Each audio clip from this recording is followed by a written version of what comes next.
Donald Trump, for example, didn't play ball with these people.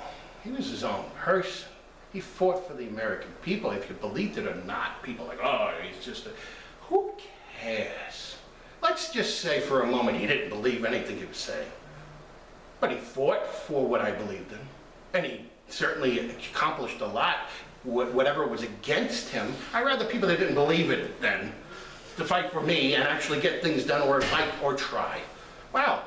No, I want the person that supposedly believes, yeah, I believe it, but do absolutely nothing for my cause and do, nothing. So we want that?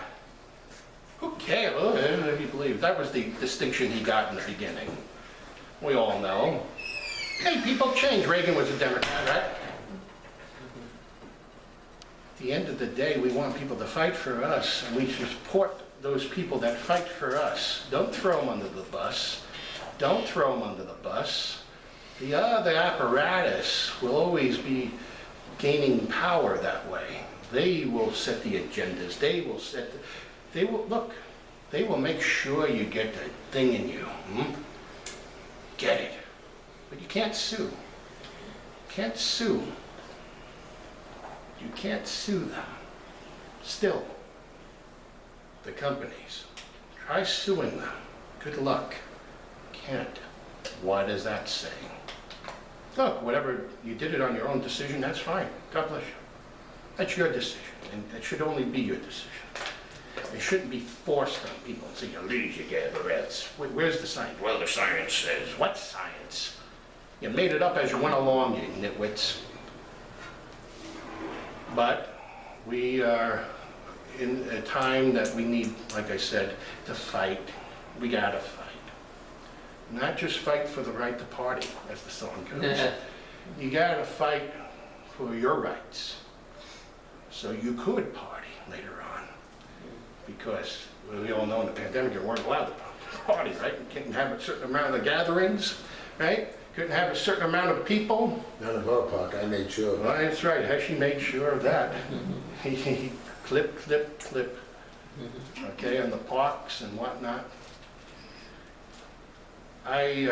Before I move on, I just want to acknowledge we have a couple of candidates in the audience from the Medical Freedom Party. We want to say thank you. I met a couple of you already.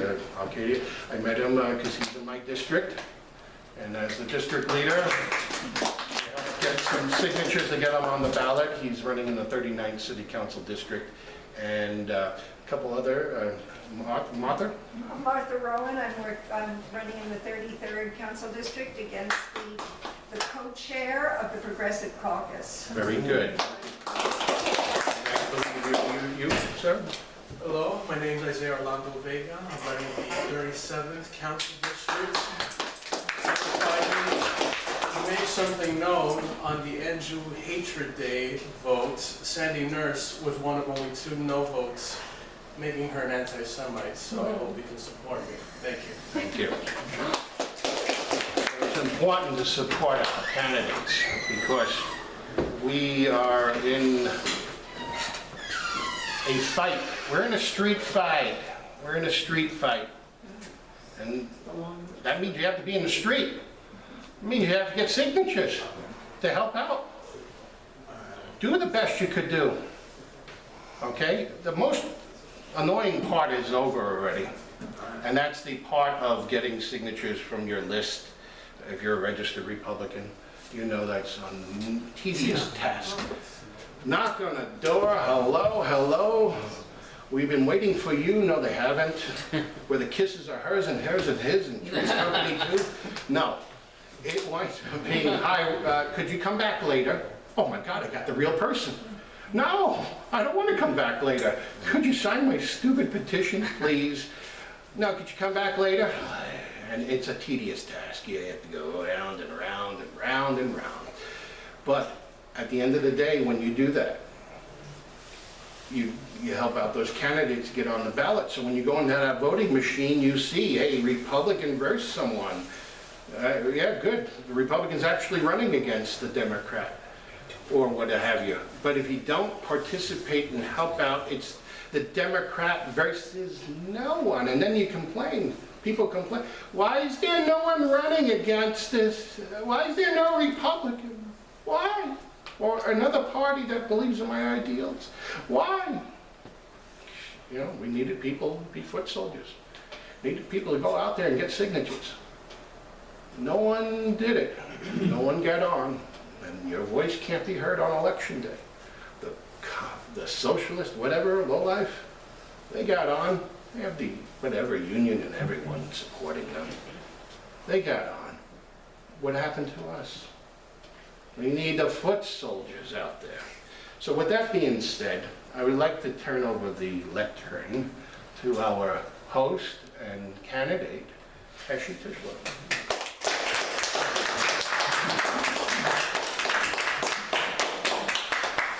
I know my friends from the Medical Freedom Party have to go, so I'm going to make it quick. I want you to know, my dear friends, I was one of those guys who fought the mandates. I was one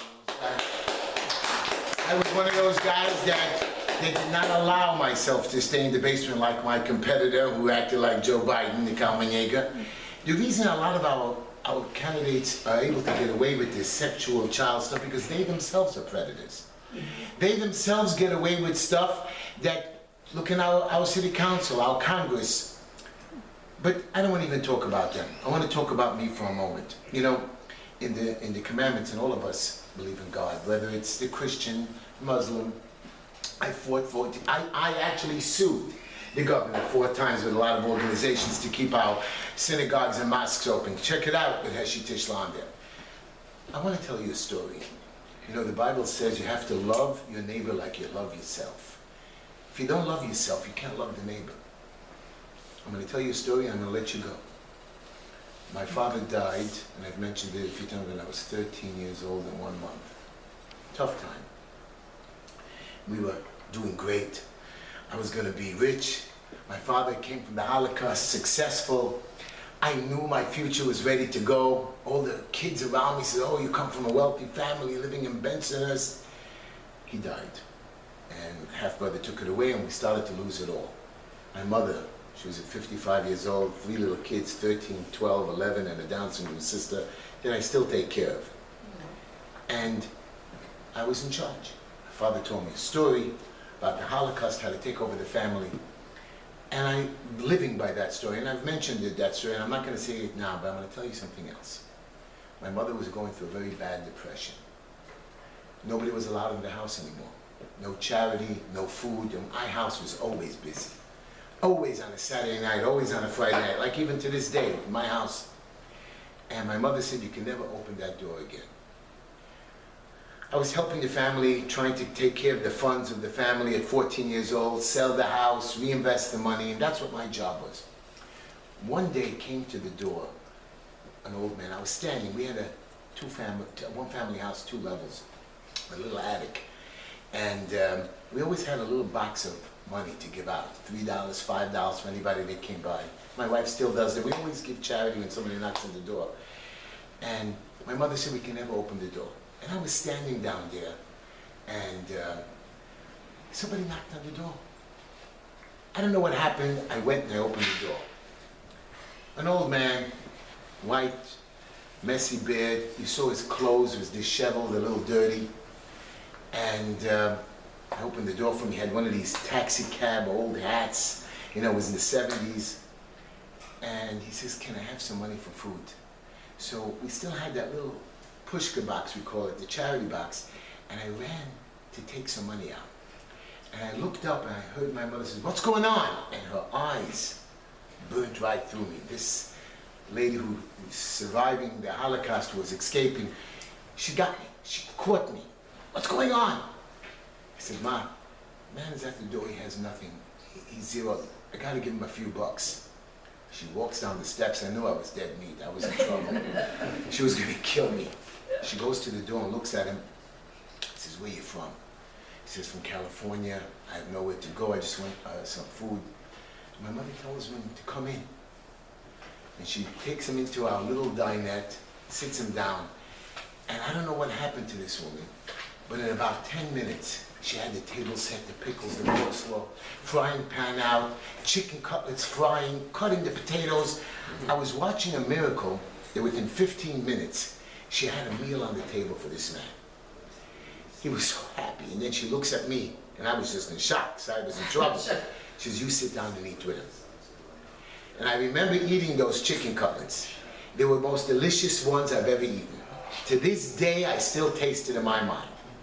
I've asked my mother through the 40 years we were good friends. She was a confidant, a friend. She fought with me, always kept on top of me, and we took care of each other. I helped raise her kids, my sister, and I always asked her for the recipe. I'm the best right now chicken cutlet maker in the world, okay, besides her. So if you ever want to come over for a chicken cutlet, you come on over. I promise it'll melt, but it was not the way it was. And the reason is because she did it with love. She loved her neighbor. In my lifetime, I've loved 2 women. I don't really know what love is about. I'll be honest, I don't think anybody does. I love my mother, my beautiful wife, because they stand by me. They know what another person is to have trouble with. And that's what I've done for the last 43 years. Served my community. It's not something I just started now by becoming election. Not something I started when I cut the parks. I'm not bragging about the kids that came through my house or my own family. I'm telling you that I believe in my fellow man. I believe in this city, I believe in this country, and most importantly, I believe in this community. So while we sit here in this club and we're so nice that Glenn makes this thing and we all get together, I want to get elected. I want your help. Jeff, my campaign manager there, he's good looking, he needs a wife, I'm going to try to get him married. We're in trouble, please help me. I'm not going to let him go on much longer. He's going to suffer like me. 32 years I've put in. It's been a beautiful lifetime. I want to get elected, I want your help. All I want is 20 signatures from each of you, and I get it. I've already done what I had to do. I've gone to court. They are torturing me, as I told my friend over there, but I'm going to win it. I'm going to fight for it. I'm going to get out there. When I get in there, there'll be changes in the bottom. I love you all. Thank you for letting me speak. Where are you, Glenn? Come back here. You guys go. Thank you so much. Have a great week. Oh, don't forget, Heshy Tischler. Heshy, is that your phone? Yes. Heshy, how could they help you? Do you... So my beautiful campaign manager brought a couple of blank petitions. I don't need more than 2 or 3 of them filled out by each of you in my community. You go out, you can get a signature from any Democrat, any registered Democrat, conservative, independent, or Republican voter on this one. I need 500, but they go after me in court like now. They've gone after me in court on the ballot. I've beaten them on the Republican. I will be on the Republican ballot primary against Kalman Yeager, a Democrat. I won't party a lot of me, but I want to get on that independent line. I'm going to beg the medical freedom guys. I hope Jeff did a good job convincing them to get on their line, and this is what they can do. But I want this independent line. It's called the Borough Park Flatbush line. If you can patrol my neighborhood, the streets, the supermarkets, a couple of doors, if you want a walk-in list, that we do, but I just need the streets. It's from 42nd to 62nd, from 10th Avenue to East 17th Street, from Avenue I to like Avenue Z. You can get me 20 signatures each, or 30. Right over here alone, that's 300-400. That puts me double on the ballot. Plus me and Jeff are going to continue over the next 4 weeks. That's what I want. If you can help me, I'd appreciate it. Thank you so much. When's the deadline for that? Our deadline is what, May 27? No, I think it's the first week of June. Like But we want to submit already by the end of Yeah. May, so we're good, and make sure that any questions that we can, because we're going to be verifying the signatures.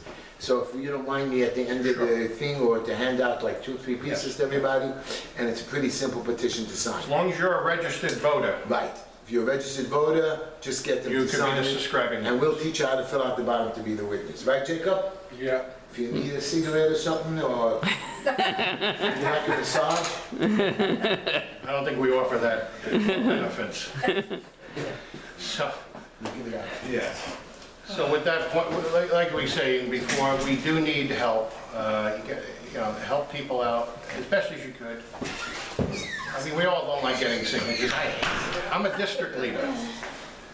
You think I like getting signatures knocking up? No, but this is a little bit easier. You could just hang out in front of a supermarket. Hi, could you please support blah, blah, blah? Heshy Tischler for city council? Could you please sign here? And Heshy, you'll have some campaign material to help out? Jeff, do we have some flyers Yeah, for we that as gotta well? order more, but yeah. Yeah, we have flyers, posters, Because we'll put people you will be out asking, offices, who is he, you know? we'll give even you though- cards, you can call us, we'll deliver them to you wherever you are, we'll bring you more stuff, and we even have hats and shirts. They will fit, medium, large, not for her, she's too skinny, but you can use it as a nightgown. So you'll get swag, okay? I will walk, I'm not your district, I am in Canarsie, in Pennsylvania, and Highlands. No, it's only here. No, but, I will walk in your district, if somebody will walk with me or stand in front of a supermarket with me. We have people that will go out with you. And if somebody will pick me up and drop me off by car, because it's otherwise too much. You get in touch with Jeff, he'll pick you up on the way in, and we'll Okay, find a way that's to fine. get you on. Thank you. all right, so we'll work these little sort of details out. Or we can keep it. Okay.